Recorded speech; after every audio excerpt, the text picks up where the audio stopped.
Em setembro de 2024, enquanto consumidores ao redor do mundo desembalavam seus novos iPhones, algo inédito aconteceu nos galpões industriais de Jundiaí, interior de São Paulo. Pela primeira vez na história, um produto da Apple era fabricado na América do Sul no exato dia do seu lançamento global. Este não é apenas um capítulo na história da tecnologia brasileira, é uma completa reescrita das regras do jogo.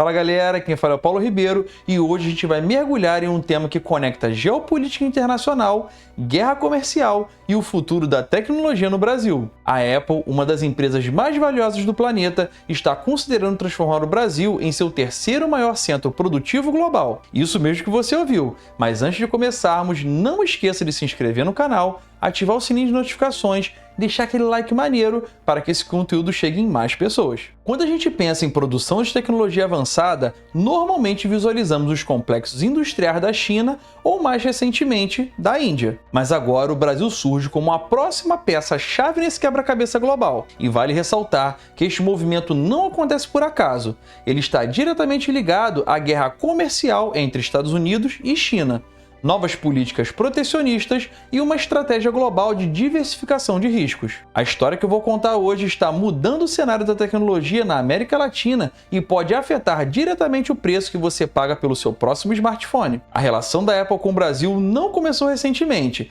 Desde 2011, a Foxconn, principal parceira de manufatura da Apple, opera em Jundiaí, mas inicialmente montava apenas modelos mais antigos para o mercado local. Essa relação sempre foi limitada, praticamente uma nota de rodapé na gigantesca operação global da empresa. O Brasil sempre foi mais um mercado consumidor do que produtor para a Apple. E o que fez com que isso acontecesse? Com os impostos de importação que podem chegar a 60% para eletrônicos, o famoso Custo Brasil manteve os produtos da maçã entre os mais caros do mundo. Um iPhone no Brasil chegava a custar mais do que uma passagem para Miami, quando se originou o conhecido turismo para compras tecnológicas, que muita gente ainda pratica hoje. Enquanto isso, a Apple construía seu império de produção centralizado na China. Cidades como Shenzhen e Zhengzhou se transformaram em verdadeiras cidades do iPhone, onde centenas de milhares de trabalhadores produziam milhões de aparelhos em complexos industriais gigantescos. Era a combinação perfeita, engenharia da Califórnia e manufatura chinesa de baixo custo, até que os ventos da geopolítica começaram a mudar. Em 2018, a primeira onda de tarifas impostas pela administração Trump atingiu produtos chineses. A Apple, inicialmente protegida por exceções, passou a perceber o risco de depender tanto de um único país. A pandemia em 2020 apenas intensificou essa percepção, quando as cadeias de suprimento foram severamente afetadas. E é aqui que está o ponto crucial: a empresa precisa diversificar sua produção para mitigar os riscos. A Índia surgiu então como alternativa lógica: mão de obra abundante, custos competitivos e um enorme mercado interno. De 2021 a 2023, a Apple acelerou sua migração para a Índia, chegando a produzir o iPhone 15 simultaneamente ao lançamento global, algo que nunca tinha acontecido fora da China. Mas em 2024, essa história ganhou um novo capítulo. Novas políticas protecionistas americanas impuseram tarifas de 34% sobre produtos chineses e 26% sobre produtos indianos. Enquanto isso, importações do Brasil enfrentam apenas 10% de tarifa. De repente, aquela operação modesta em Jundiaí ganhou um novo e estratégico significado. Em um movimento discreto, mas significativo, a Apple começou a atualizar equipamentos e processos industriais na instalação brasileira desde 2023. Engenheiros de Cupertino vieram para São Paulo, novos fornecedores locais foram homologados. A infraestrutura foi preparada para algo maior. O resultado já apareceu. Em setembro de 2024, o iPhone 16 básico saía das linhas de produção brasileira no dia do lançamento global, um marco impressionante para a indústria nacional. Vale destacar que documentos recentemente aprovados pela Anatel, a nossa agência reguladora de telecomunicações, revelam planos para a produção local de toda a série do iPhone 16, incluindo potencialmente os modelos Pro, algo que nunca aconteceu antes por aqui. Pela primeira vez, os componentes mais avançados como o chip A18 Pro, as câmeras de última geração e as telas de alta resolução poderiam ser montados em solo brasileiro, e não apenas para consumo local, mas para exportação ao maior e mais lucrativo mercado da Apple, os Estados Unidos. Esta não é apenas um movimento de produção, é uma completa redefinição da importância estratégica do Brasil Brasil no mapa tecnológico global. Mas quais são os reais impactos desse movimento? A gente precisa analisar isso em detalhes. Para a Apple, as vantagens são claras: redução significativa de tarifas, diversificação de risco geopolítico e acesso facilitado ao mercado brasileiro. O impacto financeiro é imenso. As ações da empresa caíram mais de 10% após o anúncio das novas tarifas, apagando cerca de 300 bilhões de dólares em valor de mercado. Seria uma situação onde, sem ajuste na cadeia produtiva, o iPhone 16 básico poderia saltar de 799 para 1.142 dólares no mercado americano, um aumento de quase 43%. Isso seria catastrófico para as vendas em seu mercado mais importante. Mas e para o Brasil, as implicações são profundas e multifacetadas. Em termos de emprego, o complexo da Foxconn em Jundiaí poderá expandir significativamente sua força de trabalho atual para aproximadamente 3.000 funcionários. Pela escala de operação necessária, esse número poderia triplicar nos próximos anos. Mais importante ainda é o efeito cascata da cadeia de fornecedores. Produzir iPhones de alta tecnologia requer dezenas de componentes especializados. Embora inicialmente muitos continuem sendo importados, a pressão por nacionalização gradual abrirá oportunidades para as empresas brasileiras se integrarem a essa cadeia global. Não seria a primeira vez que o Brasil tenta se posicionar como um centro tecnológico. A Zona Franca de Manaus foi concebida com objetivos similares, mas há diferenças cruciais aqui que a gente ainda precisa entender. A Apple traz consigo rigorosos padrões de qualidade e eficiência que podem elevar toda a indústria local. O foco não é apenas no mercado interno, mas em exportações de alto valor agregado. E a transferência de conhecimento e tecnologia ocorre em um nível muito mais avançado. Para o consumidor brasileiro, os efeitos podem ser mistos. Por um lado, a produção local teoricamente reduziria preços ao eliminar impostos de importação.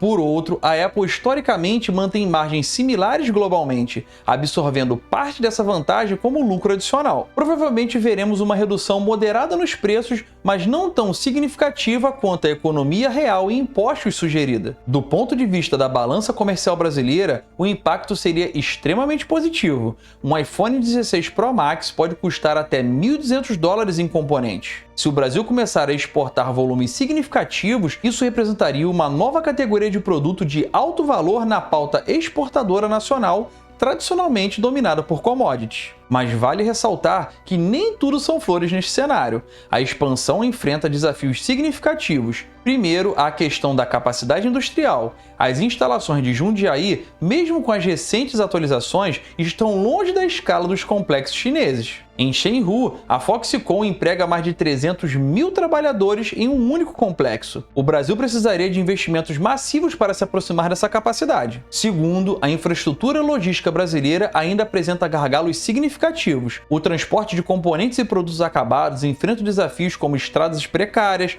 portos congestionados e burocracia alfandegária complexa. Terceiro, ao desafio da mão de obra especializada. Embora o Brasil possua excelentes universidades e programas de engenharia, a escala necessária de profissionais com experiências específicas em manufatura avançada pode ser um limitador inicial. Por último, a estabilidade política e econômica do Brasil. A Apple realizou investimentos a longo prazo na China e na Índia, após obter garantias governamentais de estabilidade regulatória e incentivos fiscais. O Brasil tem histórico de mudanças repentinas em sua política industrial, o que representa um risco para investimentos dessa magnitude. Olhando além dos desafios imediatos, quais cenários podemos projetar para essa nova fase tecnológica do Brasil? O primeiro cenário é o da expansão gradual e sustentada. A Apple começa com modelos básicos e, conforme ganha confiança na operação brasileira, gradualmente transfere a produção de modelos mais avançados. Em paralelo, desenvolve fornecedores locais para componentes menos complexos, criando um ecossistema tecnológico robusto no sudeste do Brasil. O segundo cenário é a expansão acelerada motivada pela urgência geopolítica. Se as tensões Estados Unidos e China escalarem ou novas crises globais emergirem, a Apple poderia acelerar drasticamente seus planos,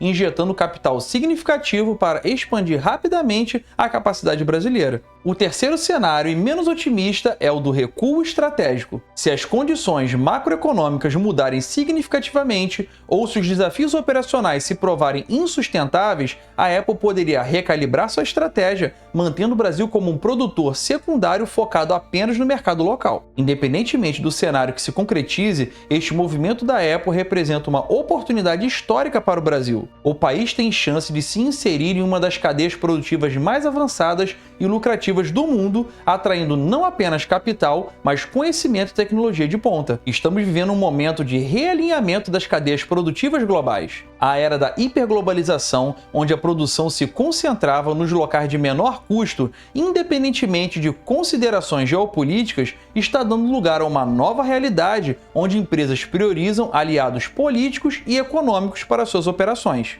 Já o Brasil, com a sua tradicional neutralidade diplomática, sua democracia estável, apesar de alguns sobressaltos, e seus recursos naturais abundantes, surge como candidato natural neste novo tabuleiro global. A crescente ênfase em sustentabilidade também favorece o país. Com sua matriz energética predominantemente renovável, o Brasil pode oferecer à Apple algo cada vez mais valioso: produtos com baixa pegada de carbono. O que estamos presenciando vai além das simples montagens de iPhones. É uma oportunidade de reposicionamento do Brasil nas cadeias produtivas globais de alta tecnologia. Um iPhone made in Brasil, exportado para os Estados Unidos, representa muito mais do que um produto. Simboliza uma nova inserção internacional da indústria brasileira. A pergunta que fica é: saberemos aproveitar esta janela de oportunidade?